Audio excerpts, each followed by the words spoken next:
How we doing today, YouTube? Boy, we got glares all over the place on this thing, don't we? That's my glasses on with that glare. That's no good. I'll take my glasses off. That might be a little bit less glare. Let me see. What if we... I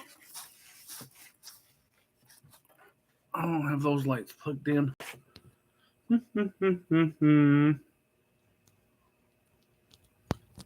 That glare up there on top is way too much. Let's hold on here just a minute here. Let me see if I can get these lights straightened out a little bit.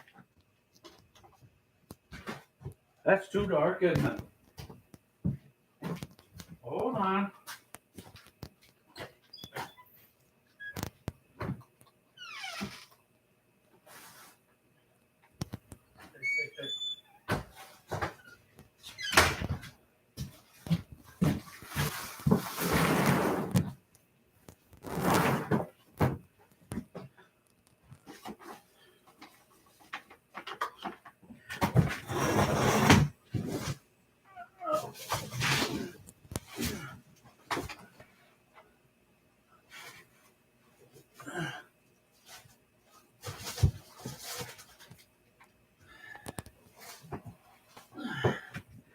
Ow.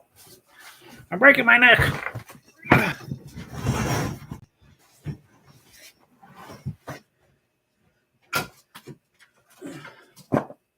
There we go.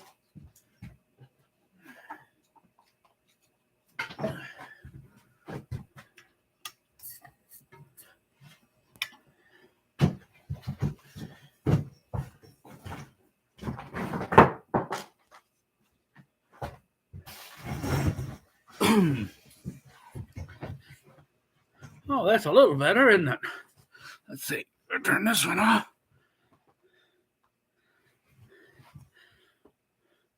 Get this one a little bit better.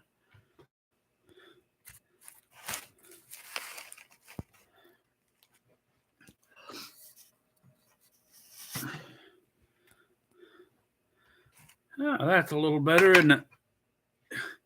Could have combed my hair, I guess, before I started this thing. Well, that's what it is. It's real life. Ow. I got a cat scratching me. I think I'm going to put him outside. We'll see if he's okay. Anyway, how's everybody doing? Sorry about that long intro there. Yeah, just go to 3-minute mark before we even got anything started. By the time I got the lights fixed and everything like that, I'm gonna have to move him outside. Oh, hang on a minute. One more thing. Just one thing or the other.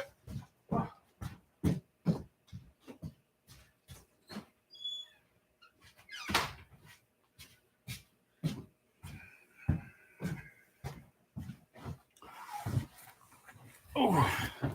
Okay, let's try this now. What do you think?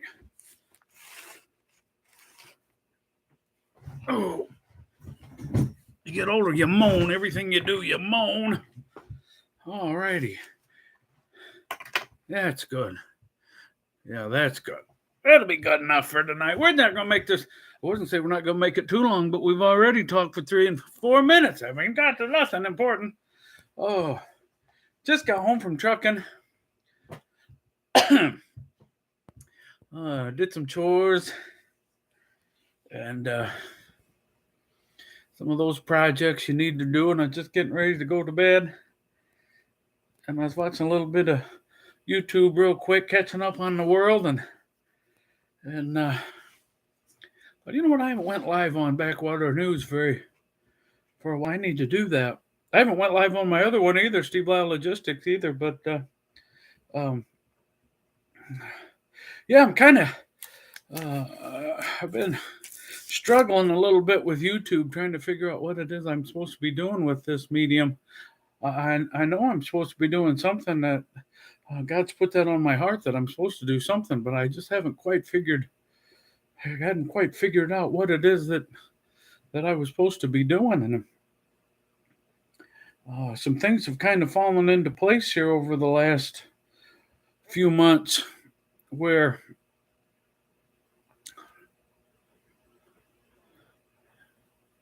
I have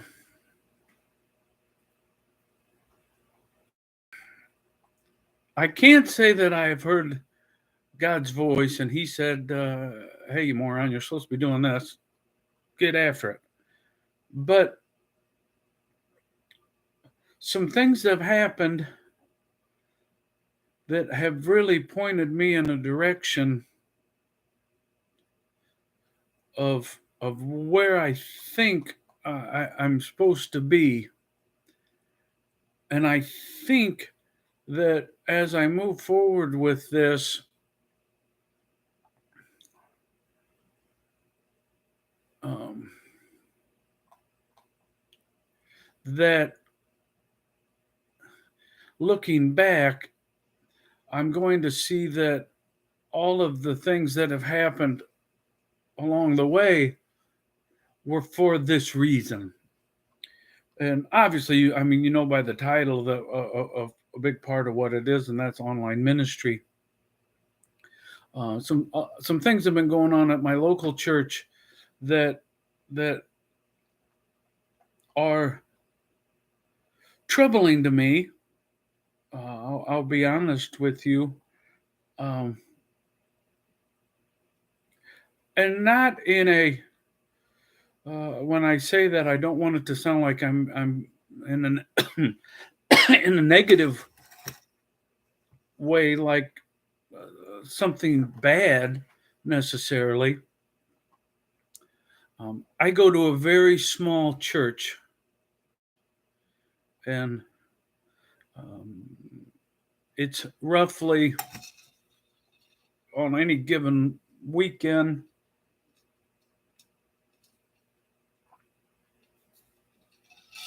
I counted Sunday.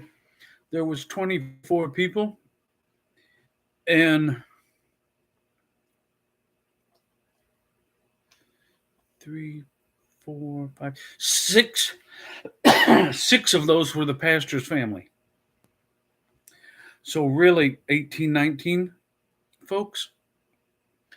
Um, two families have children. I didn't count there's probably a few more than that. It was probably 25 even before the pastor's family. So it was probably around 30. Because I remember there was another group, some folks that was in the with their kids in Bible study, and I didn't see them when they came in, but when I was leaving, I seen them, the kids running around, and then I seen their parents there. Um,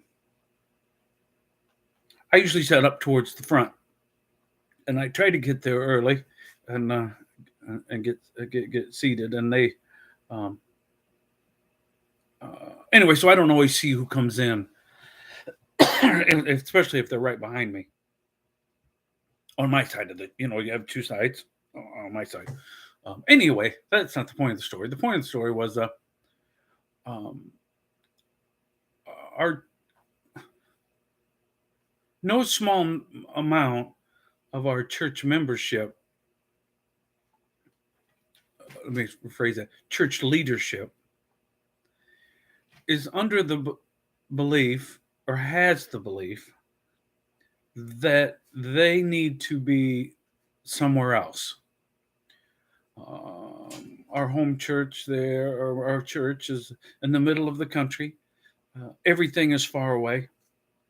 And when I say far away, I mean 20 miles, 10, 11 miles to one town.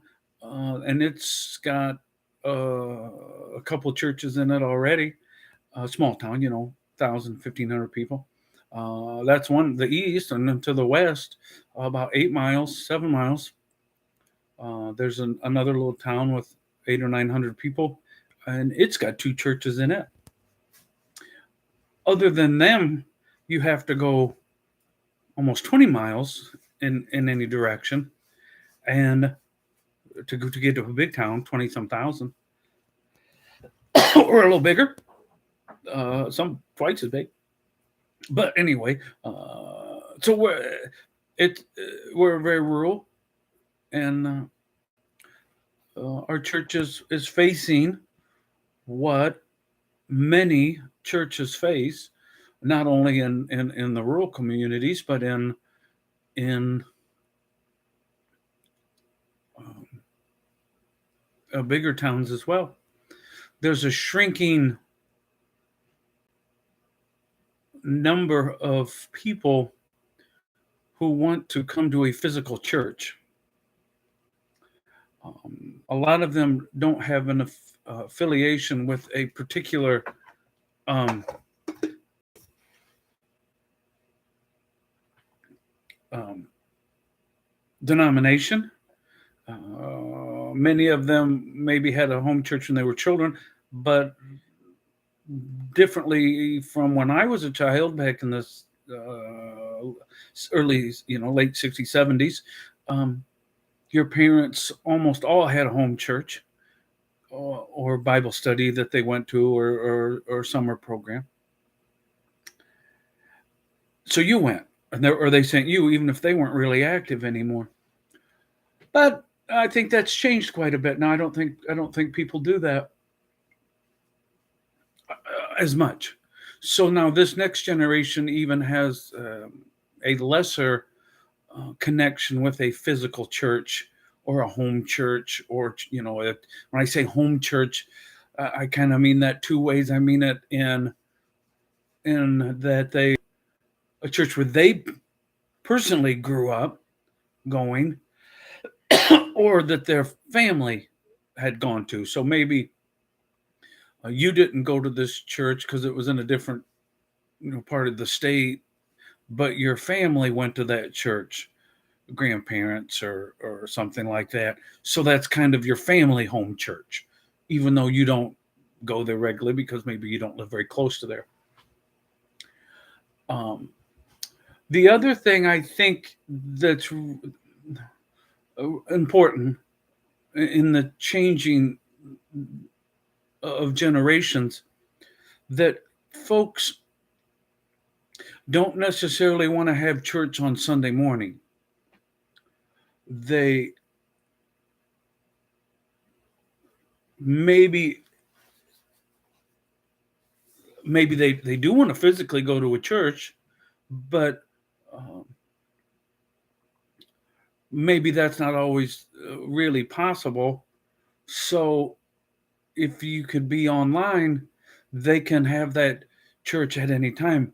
If you do an online service and put it on YouTube or Rumble or a podcast service, it's there for eternity.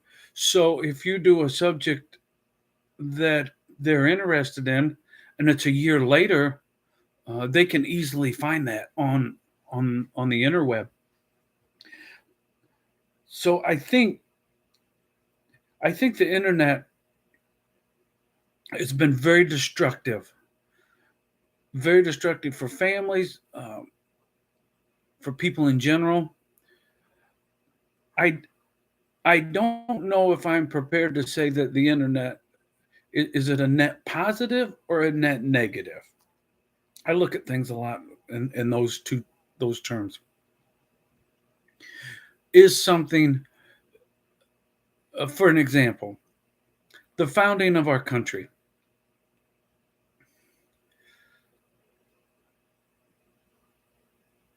The majority of the states, when signing the Constitution or the Declaration of Independence, and then the drafting of the Constitution, the majority didn't want slavery in it. They wanted slavery abolished. But there was two states, Virginia and was it one of the Carolinas?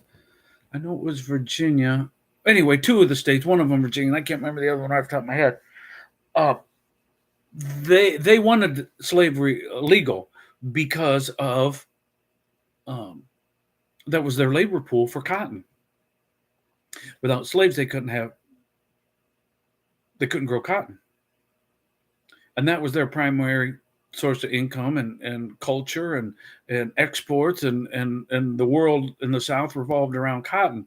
and they needed labor to plant and pick cotton. So whether they wanted to or not, I don't know, but they didn't. They couldn't do that.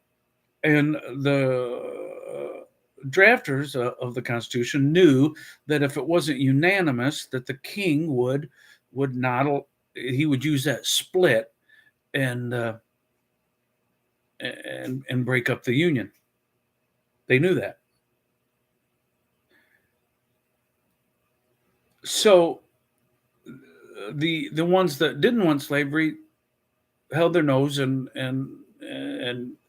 okay, we'll leave slavery in. And leave that for another day. Unfortunately, it was a very bloody few years in the Civil War to sort that all out. But my point is that was a terrible thing. America's original sin, as it's called. But was it better over the totality of America to have done that because of the net good that America has done? Does that offset the original sin?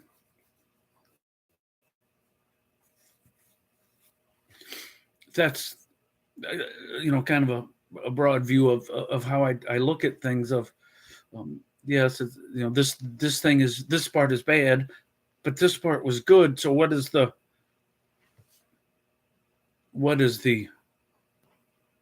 how do you balance that out? And I think we can take a look at that, an honest look at that, and agree that it's not perfect, but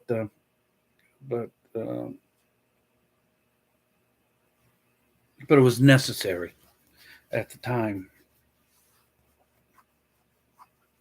I kind of got off track there a little bit, as I'm known to do. But anyway, so back to the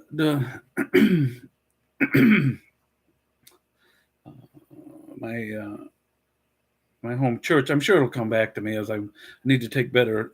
I need to do an outline before I start doing these, not just turn it on and start rambling. But anyway, so my home church is leaving, and or need to rephrase that. They are thinking of relocating to a town that has more people, and the church that would like to go to it would have easier access to it.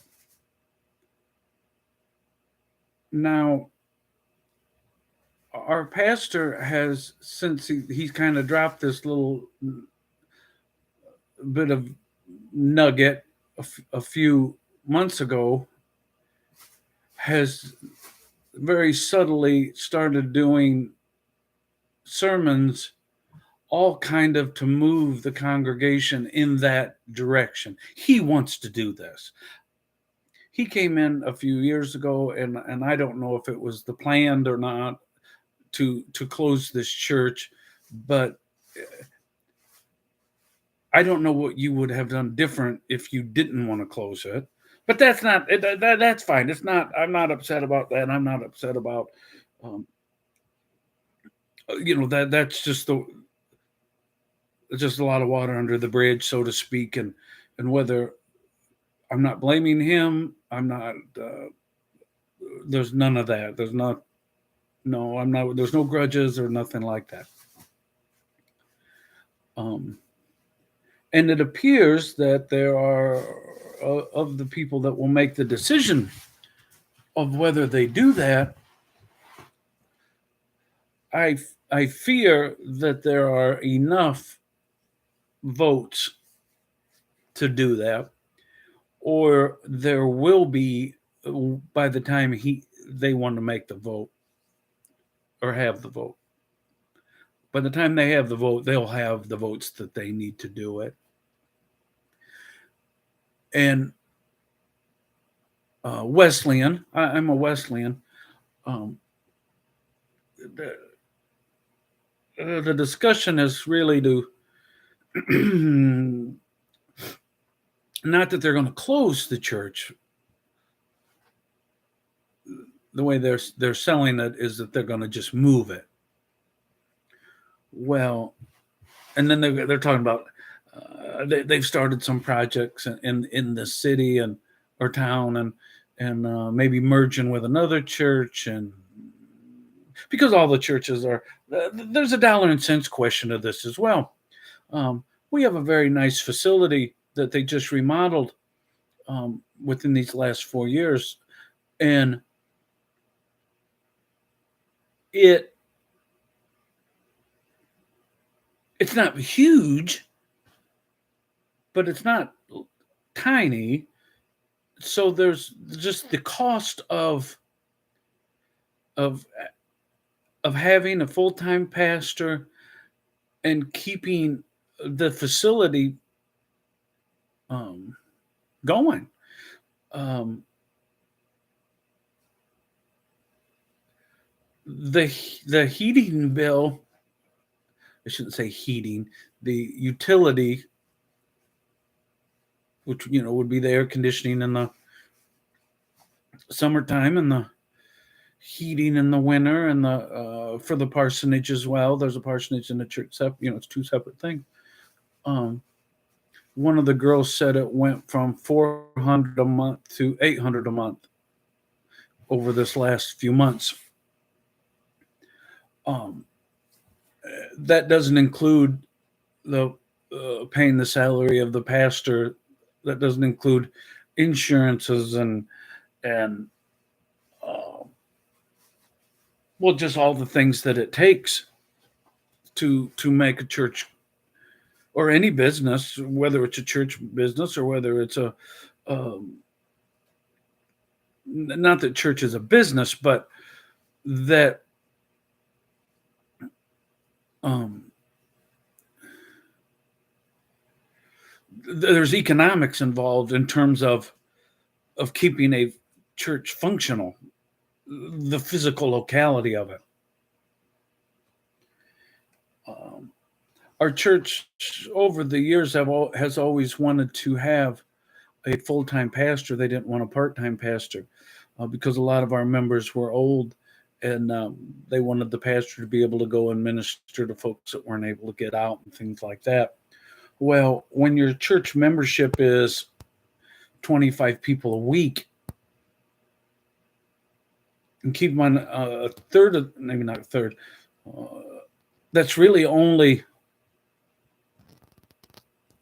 one, two,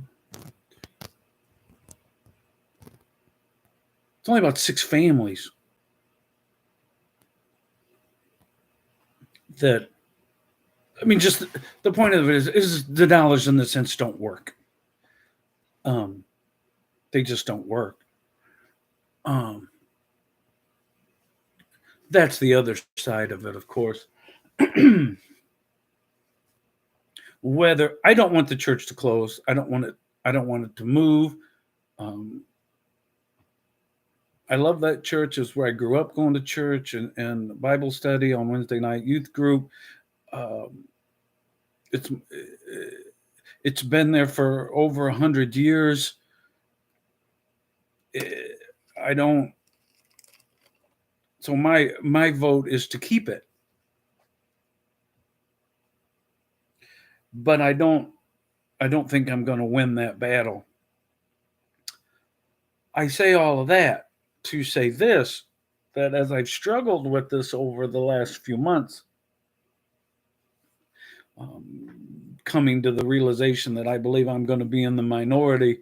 And even if I'm not in the minority, um, the laws of mathematics will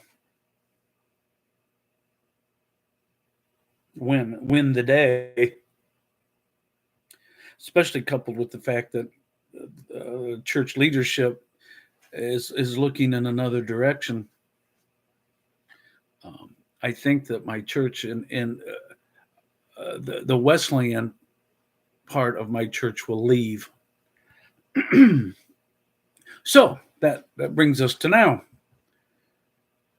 Having come to that realization, what do we do next? And that's where over the last few months I've prayed about it and thought about it. When you drive truck for a living, as I do, you have a lot of time to think.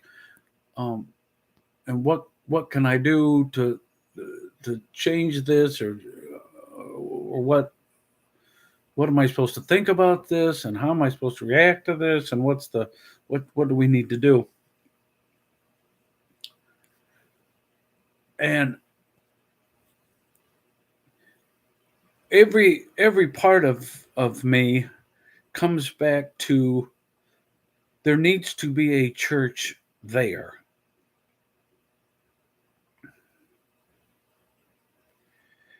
It doesn't necessarily have to be a Wesleyan church, but God planted that church there for a reason 100 and some years ago, and I don't think that reason has changed. That doesn't mean that there isn't other work to do in other mission fields, or that we shouldn't, and even as that church, to do work in other areas where we have not done very effective job of bringing in new members, retention, and and and and all of those things. But so this facility is going to be for sale. I'm thinking sometime next year. My guess is it will be sometime early spring.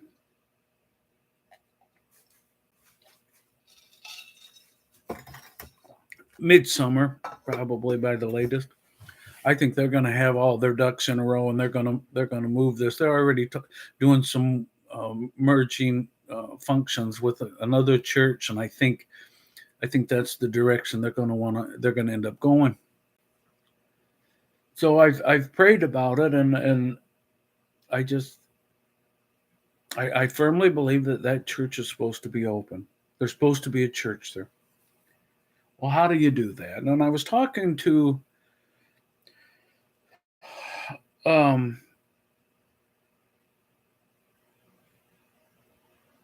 a local fella here that is very godly, very um, about it. This was actually a year or two ago when I feared that this may happen, and he said, "Well, you can just buy the church." He's very wealthy, um, works hard, and has done well, and you just get a group of people together and buy it.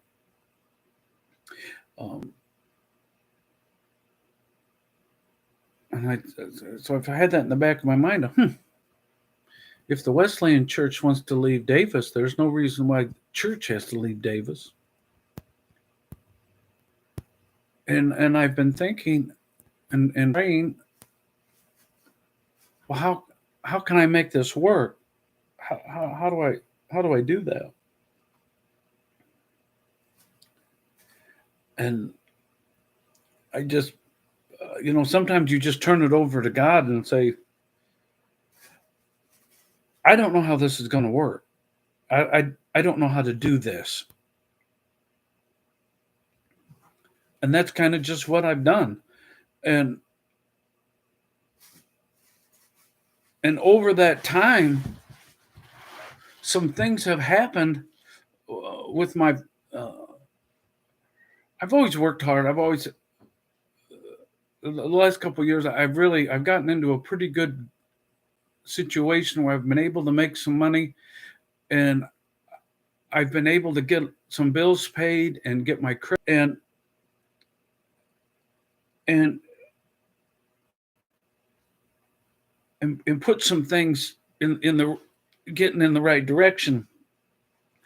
I've just had some medical bills that were outstanding, and I got a big chunk of those done last week.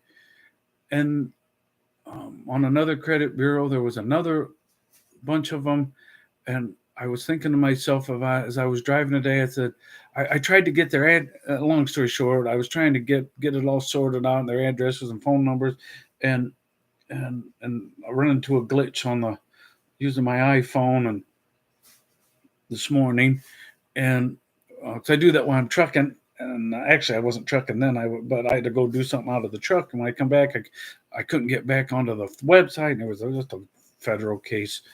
And so I was thinking about that. I got to figure out a way to get that and get that paid off. Um, those other ones, which none of these are real big, but they're just little ticks on your credit, all those little things. And then this afternoon, I thought about that most of the day, that I need to try to figure out how to do that. Well, this afternoon I have they're a debt collector, but guy calls me up and he says, "Yeah, I'm calling about this thing," and a real nice fella, and he said, "I represent like four of them. It was only six, I think, but four of them was his."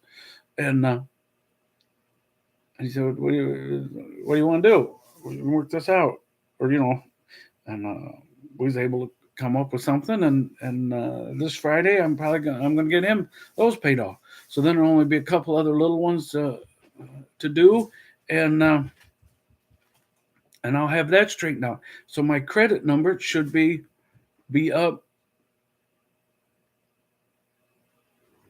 where I might be able to get the money to buy this thing, the facility, and with my equity here on the property that I own and my income of this job. And I've been wanting to leave this job, but it's been really consistent, and it's not as much money as it was 2 years ago or a year ago, but it's a consistent thing that's working pretty well. I think I really will be in a position that when they decide that they want to sell this facility, to purchase it. Then there will be a spot to do in-person ministry and online ministry.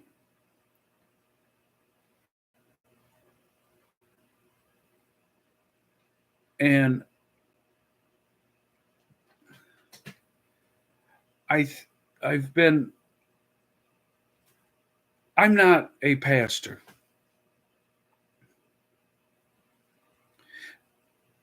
In terms of sitting down or on Sunday morning, giving a sermon on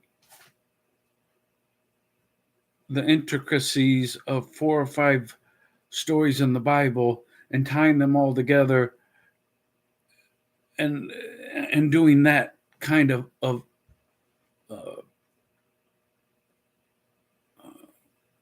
pastoring. I'm not a counselor. I don't think that you would want to necessarily come to me if you had addiction trouble, or if you had marital trouble, or if you had a kid that was going off the rails. That's not my lane. I don't want to pretend to be something that I'm not. But what I have a really, really firm grasp on is the importance of the church in regards to everyday life in America, and especially the church's relationship to government, and how the church has really, really fallen on the job in terms of the separation of church and state, which there should have never been. Saying that does not mean that I think that the federal government should select a church of the United States of America. I do not think that. The founding fathers were 100% correct in that the federal government should not be involved in any of that. But to say that the church should have no involvement in the happenings of the federal government is also not correct. The church has advocated their responsibility to force the federal government to do the things that we know that are right, that that the majority of Americans know to be true, whether they are Christian, whether they are Muslim, whether they are whatever they are. There are certain truths that um,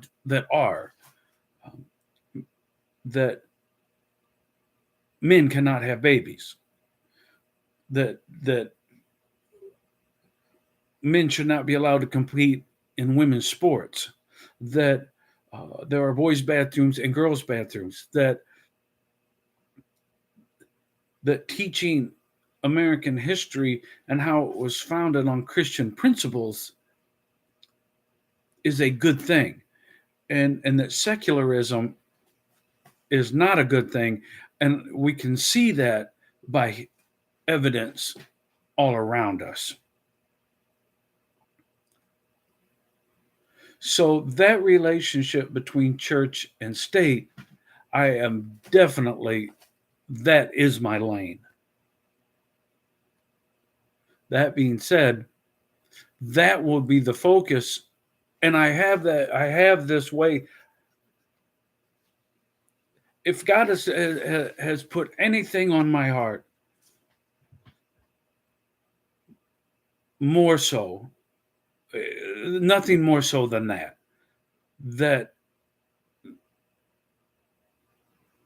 that we have as a church group have failed in that responsibility.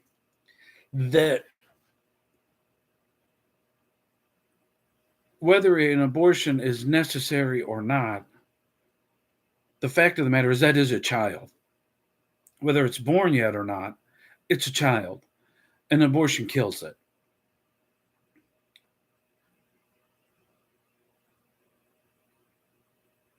Not to get into to rape and incest and the health of the mother and all of those issues, where I think there's some room for discussion. But it doesn't change the fact of what that procedure does. So, and I want to be perfectly clear. I'm not throwing any stones on any person that's went through that and been in that situation and had to make that terrible decision.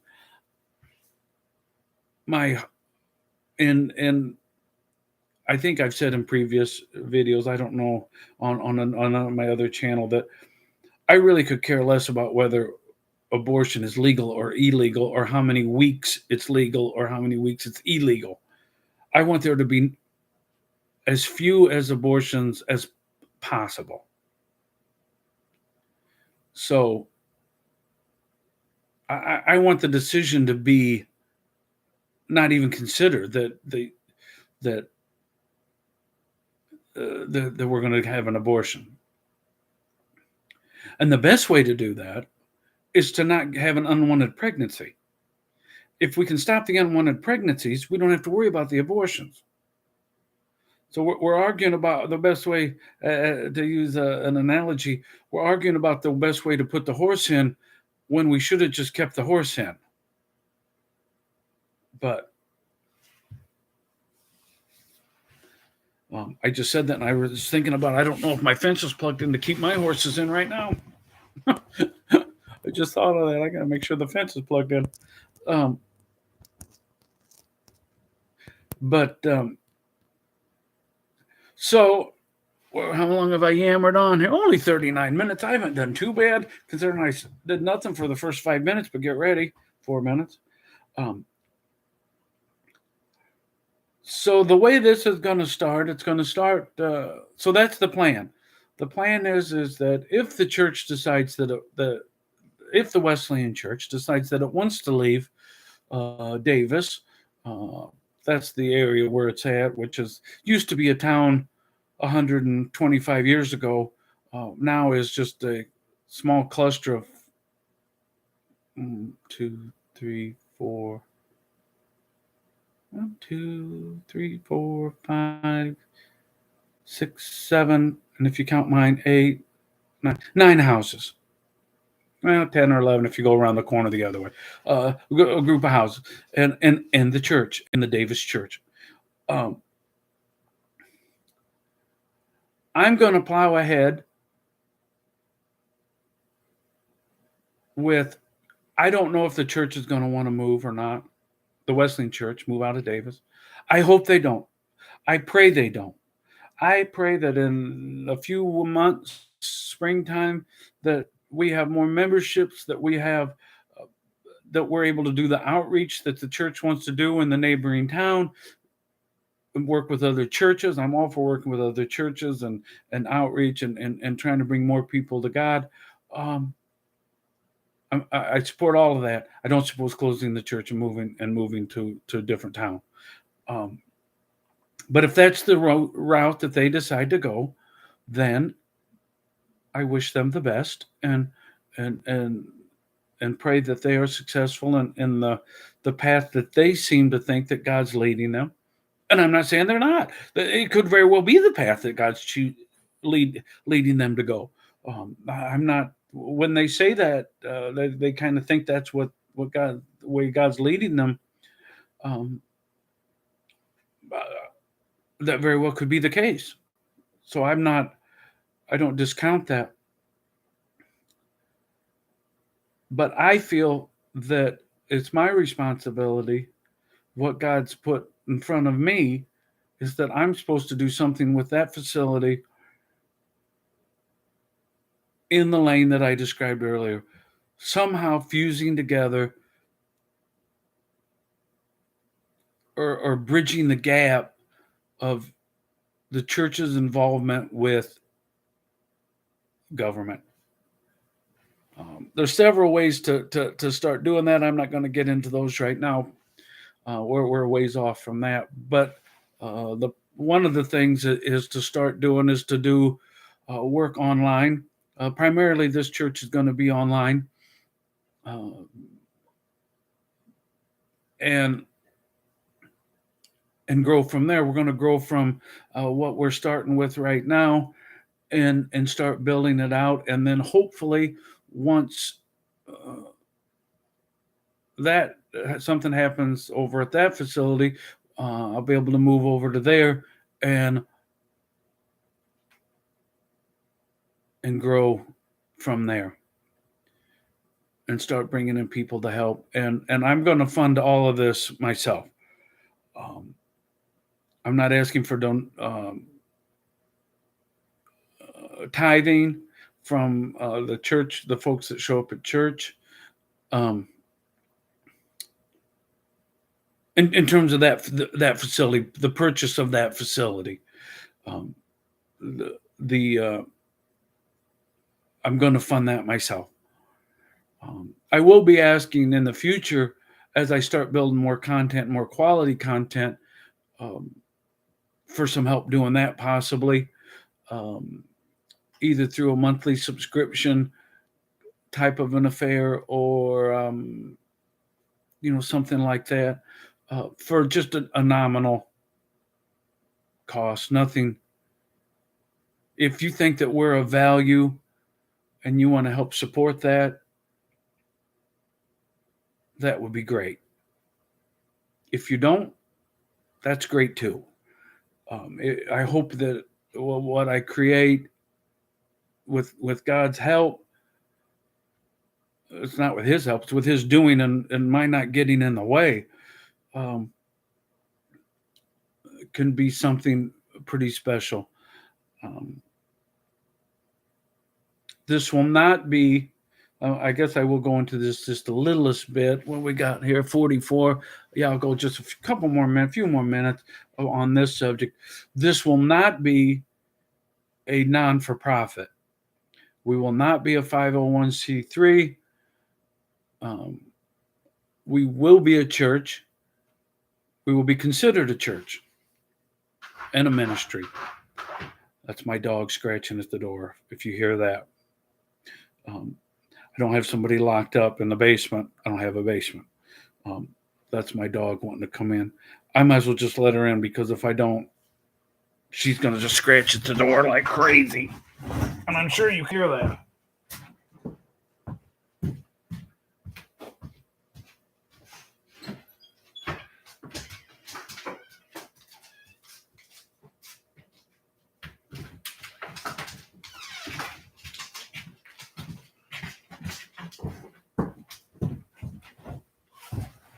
Oh, I let them both in. I have 2 dogs. No, I don't want to rub you. Just because I let you in does not mean that I want to rub you. No, no. Okay, lay down. Lay down. I'm talking to the people, which is probably only one person now, maybe 2. Um, yeah, we will not be non-for-profit, and the reason why that isn't because of any intention of this being profitable, but when you sign that 501c3, you agree to not support political candidates. Now, there's a lot of nonprofits that really I don't know how they stay nonprofits. The Sierra Club, the there's so many of them that are on the left that definitely do political work, and they're not supposed to do that and have their non for profit.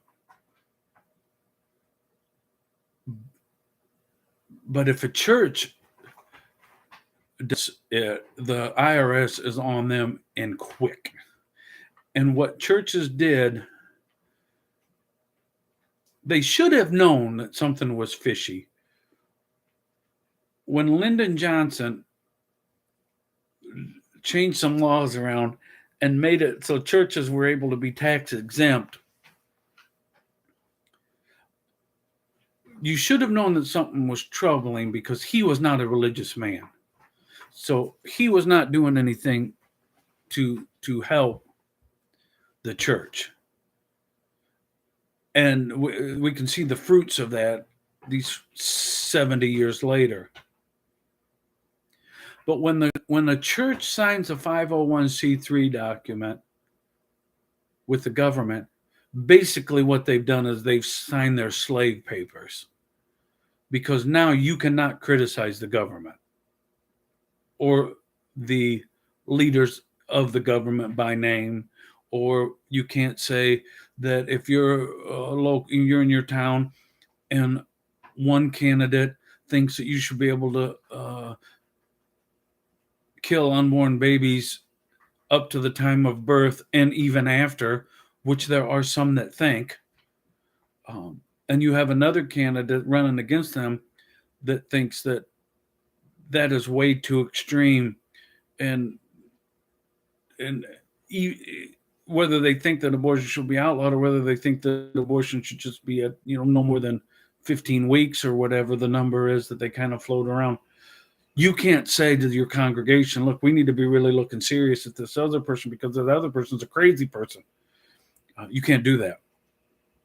So, and maybe, it's given pastors an excuse to not have to deal with those subjects. Maybe. I don't know. Why is that so foggy? I hope that isn't all blurry. I hope it's just my eyes are blurry. I'm getting new eyes right after the first of the year, or sometime in January. I'm getting I have cataracts and I'm getting those fixed, and they said they may be able to put new lenses in my eyes, and I won't have to have glasses no more. I've had glasses since I've been about 15 years old, and now I'm getting where I'd have to have quad trifocals, and it's getting, when you get to be a little bit older, it gets to be a disaster zone. But anyway, yeah. So we will not be a non-for-profit. So, and for that reason, if it grows like I think it could, like I hope it does, I think that we will have to have some kind of, I hesitate to say board, because you have to have some structure to so people know that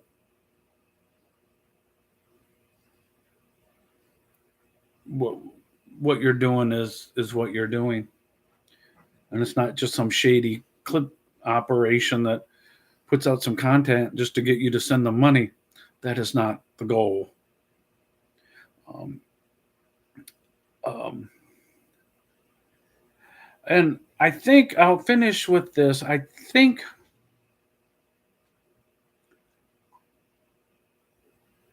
the way I know I'm on the right path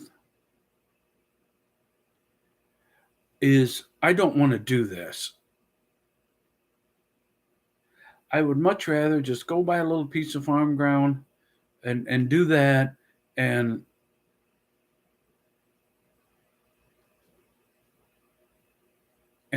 there I have enough skeletons in my closet and failings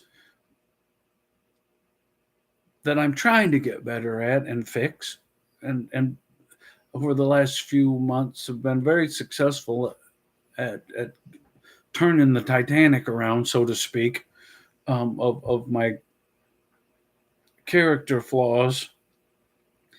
Um, but I know the way I think I'm able to tell that I'm on the right track is the fact that I don't want to do this. I heard something one time, and it's so true, but it's simple. Like most things that are important are true and simple. And it was, if you don't know what to do and you're stuck between a couple of choices, take the harder one because it's almost always the right one. And I that's where I really land is that I don't want to do this, but when I see these things, when I see what comes on the news, and I ask myself, why isn't somebody talking about this? Why isn't the church more active in this area? Why isn't somebody else not somebody else? Why? And and and maybe I'm the person that's supposed to be doing it. Um, the old expression of I can't remember of how exactly how it went, but it's somewhere around along the lines of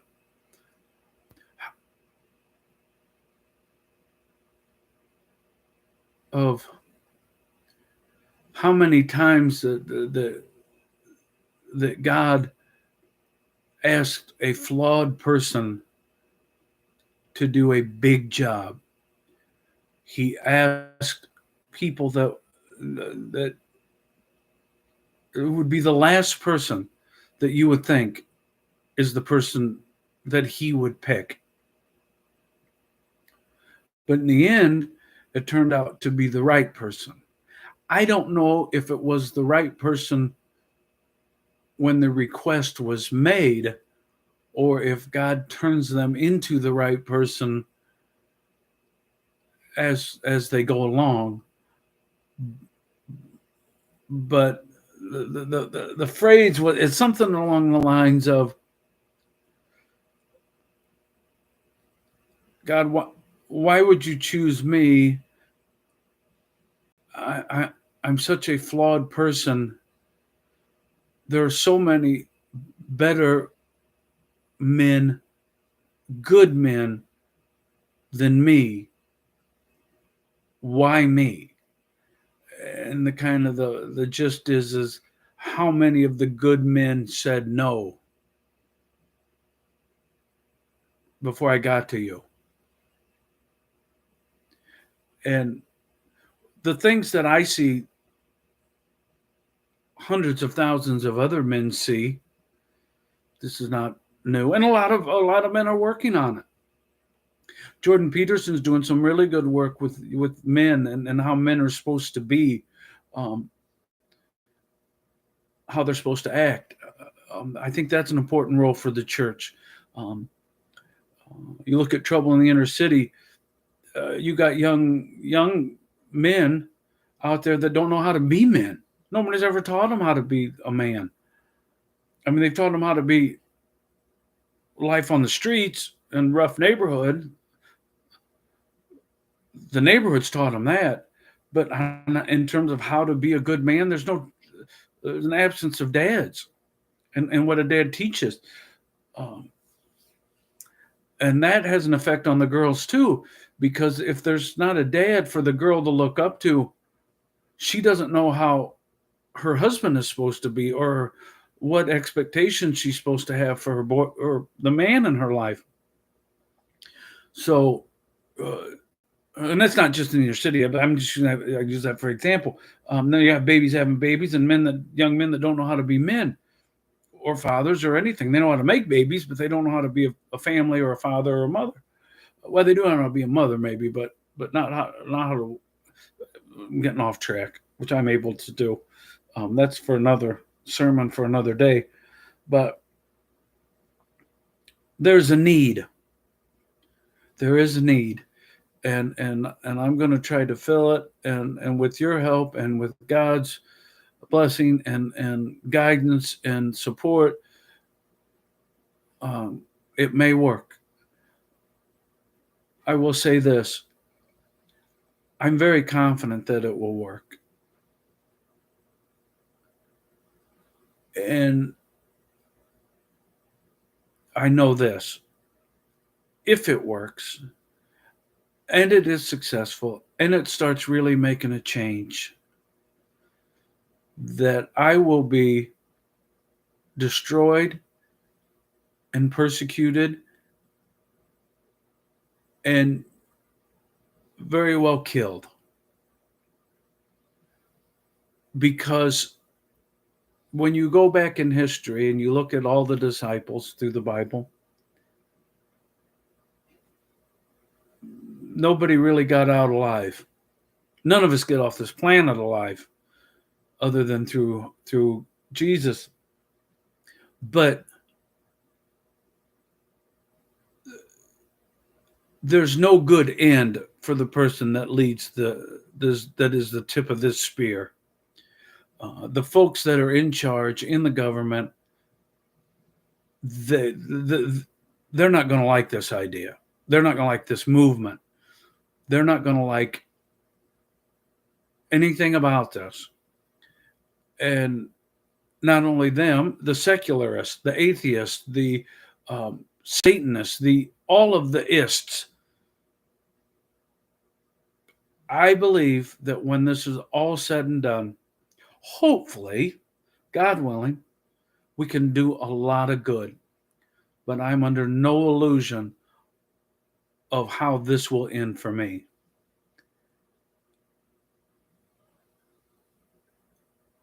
I know how it will end in this life, which will be painfully. But I also know that when I do someday see my Father's face, that if I do what I'm supposed to do, He will say, "Good job. You did a good job."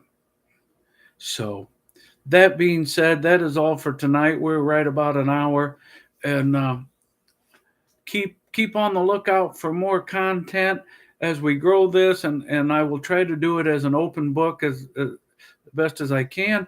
And God bless till next time. And if we all keep trying to do what's right, we might be able to turn this thing around. God bless everybody. We'll talk again soon.